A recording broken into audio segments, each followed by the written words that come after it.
like in and around. That they don't seem to be wanting to look too outside the box at the moment. They seem very like, well, we know this works. We're going to go back there. So is that an odd? Was it an odd thing for you that they're going back so early, even to New Orleans?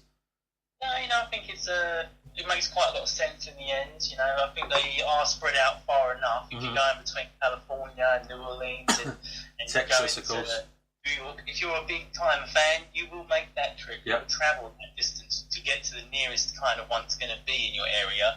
I do think it's kind of a shame they're not willing to be a bit more adventurous.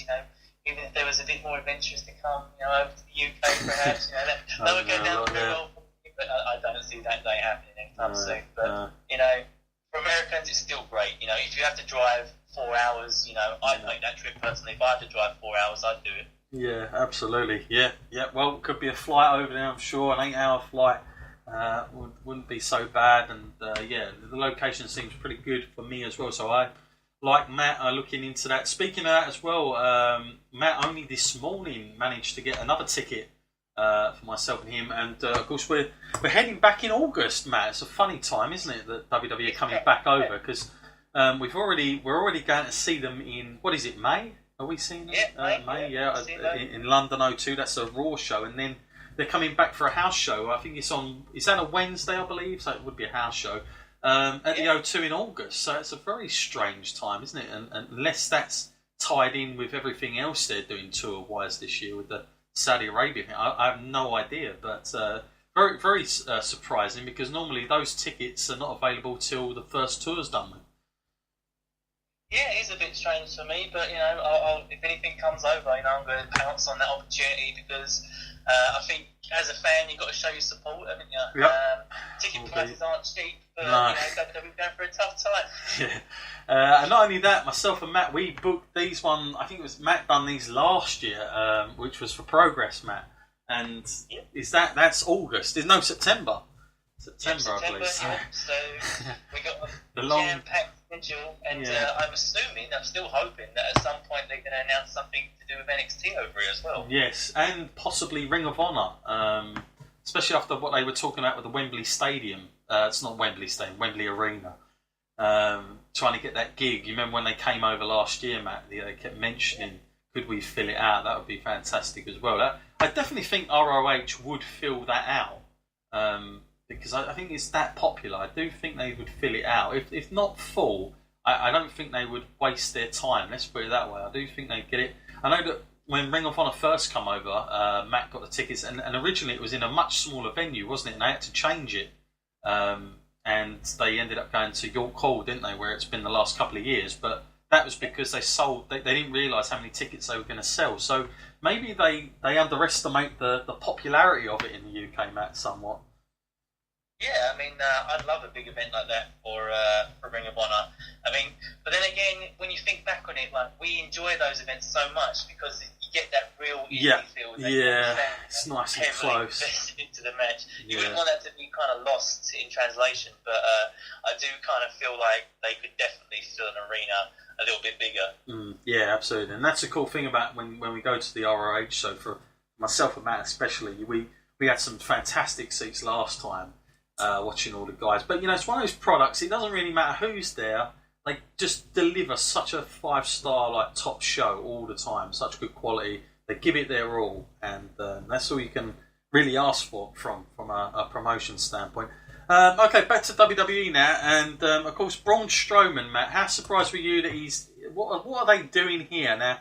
Braun Strowman wins the Battle Royal. He's going in to face the Bar, and yet.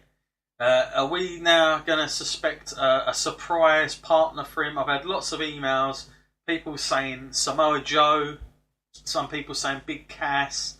I have no idea why they would be his partner, to be quite honest with you, but then there's no logic to anything, is there really? So, or does he just do it all alone? What is the deal here with this? Is this, for me, I've got to say, I'm happy he's on the card, but I'm like, man, this guy, in the last 12 months, he's had one of the best runs, and this is what he's got. It just seems like what a wasted time. There was talk of him and Triple H, there was talk of him doing, so many other things, and I'm like, he's ended up with this. It just seems like it's been thrown together here, just for something for him to do. Yeah, but then when you look at the guy, like I prefer his heel work, more than his face work, because what's he doing now? He's teaming with Alexa Bliss. There's a whole mess of a situation there. I mean, some people enjoy it. That's great. I think there is room in WWE for comedy, but not when you're looking at one of your most dangerous and possibly, when you look at the future, someone you want to replace Brock Lesnar's role. You don't want to be taken it too lightheartedly. But saying that, I think Samoa Joe would be a good partner. But I've got a sneaking suspicion here that one of the best guys on the active roster they have now, with no plans at WrestleMania, is Elias. Yeah, He's had a few Elias. So it's going to be. I would put my money on a comedy kind of tag team, like we had with Daniel Bryan, Kane, but a reinvention with Elias and Braun. Stay Lucky says, "How about James Ellsworth?" Be ironic, wouldn't it? I doubt that, but I guess it would be a funny moment if he did, but I doubt it, let's put it that way. And I know that Big Cass is around backstage, but again, what's that got to do with him teaming up with him? It seems to make no sense. He was done with tag teams, so I don't really get why he would, what the motivation there is. And again, Joe, I'm just not sure it would make too much sense. I want to see these guys back, of course, but I think, I'd probably prefer them not to be involved with that sort of run. But we will wait and see, I guess. I mean, you've got Bobby Lashley waiting in the wings as well. So there's a few guys heading back. Speaking of heading back, Matt, big name here. Of course, the one and only, the immortal Hulk Hogan. Lots of speculation in the last 48 hours that WWE have reached out to him, or in talks with him possibly about coming back. How soon, I have no idea, but it is WrestleMania season, so you'd assume something for that. Again, it's been a while now. Would this be the right time? Would it make sense? What would Hogan do? A lot of fundamentals to all this, considering we've got the likes of Jeff Jarrett going to be in and around the WWE at the moment, and we know what their relationship's like. But it'd be an odd time. It sort of come out of nowhere. Is this like sort of just one hell of a big rumor, or is there? Do you think there's any real truth to this? And if so, what would WWE look at him doing? The same sort of thing as he was doing last time, or would it just be a sort of one-off kind of gig? Well, I'm in the philosophy here, life's too short really to actually hold these things against people like that. I think especially when we're talking about someone like Hogan, I've never really been a massive Hogan fan, but I'm never going to deny, the effect that he has had on the wrestling business and the heights that he took it to in his time. It just shows, like, even we still talk about him, we're still talking about, like, doing reviews of even No Holds Barred. Oh, yeah. These are the things, he's had such an impact on the business. He'll always be an ambassador for wrestling, no matter what he says in his personal life, that will rub off on wrestling, people will relate it to that. So it's better to have good terms like that, because you're never going to delete him from, existence, You can't just go the Matt Hardy route, delete the guy. That could be a new feud, couldn't it? Maybe come back as Mr. America. It looks like. I mean, I suppose now is as good a time as ever. I mean, of course, the last WrestleMania he was heavily involved was actually New Orleans anyway. When he cocked up the name of it at the beginning, before he was back at WrestleMania 3 again. Which cheap plug here. We are, of course, going back to our WrestleMania week. We want to encourage everybody to join us on that one. But I can see this potentially happening. I do think it's been long enough.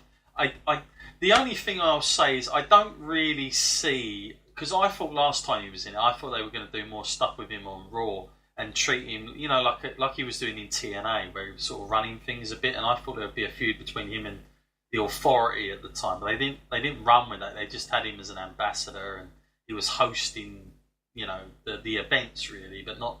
It wasn't anything spectacular, was it? And of course, done a tough enough gig for half of it anyway.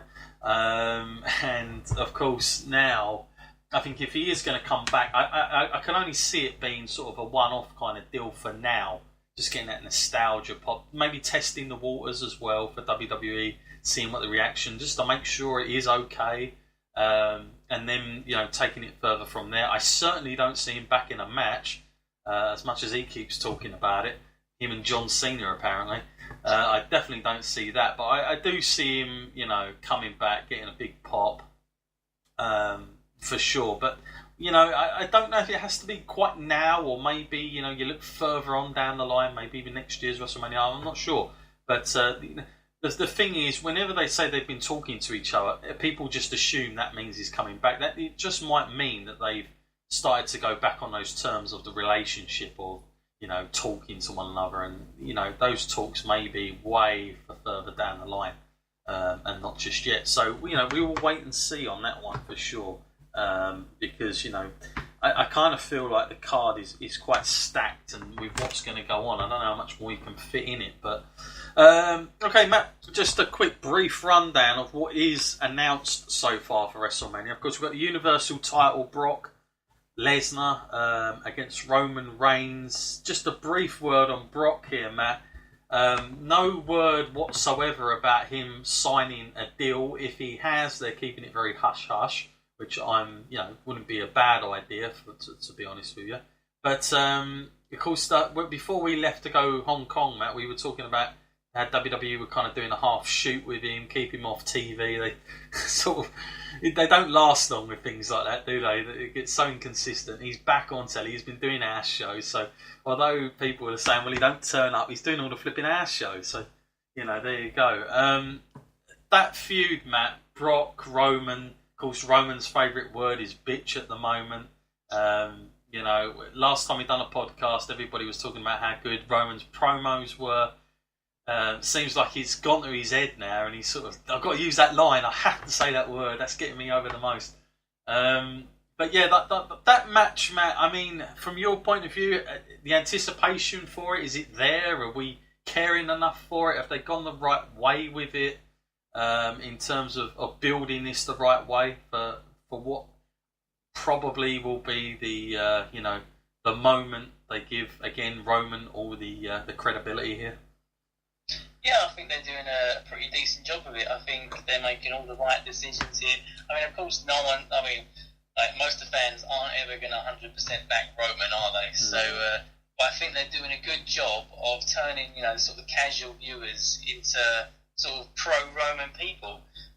It's hard to really side with someone who attacks someone who's handcuffed, isn't it? So that was kind of a good move by them, because, a lot of people would see that as like, oh, what a coward Brock is for doing that. It's totally unnecessary, of course, for Brock. He could have just not shown up again. He still would have been over WrestleMania. Yeah, I kind of, when I watched that segment, it just struck me as Stone Cold and McMahon all over again when they used to do that, and it just done worse, because it would have been better if there was a little bit more conclusion to it, where we'd seen Heyman had hired them and they actually come out with that, rather than these US, these marshals coming out, and they were like, come on.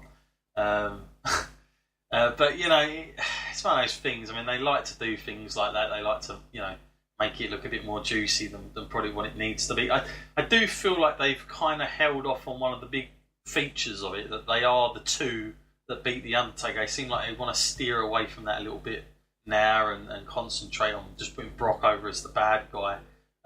Which I guess, if Brock does sign a contract, they are never going to want to announce that again, Matt, because the moment they announced that last time, everybody got behind Brock, didn't they? Because he said, he was on ESPN, and he said something like, oh, I'm doing this for the fans, and that was it. He was over. So they're not going to make that mistake again by the looks of it. But, they want Brock to play that guy that doesn't care. And, Brock Lesnar's the kind of guy, Matt, who doesn't really care about being liked by people anyway. So he'll play with that all the way through this, and ramp it up if he has to even more. I'm just a bit disappointed that when they did this thing in Vegas, where we saw him and Dana out together, that they didn't stick with that a little bit more, and we had like a little bit of a half shoot thing going on. But they never, for some reason, they can never do things very well like that, where they get people thinking twice. Like, is it real? Is it a shoot? You know, we obviously know it's not going to be a whole total shoot, but you can always give little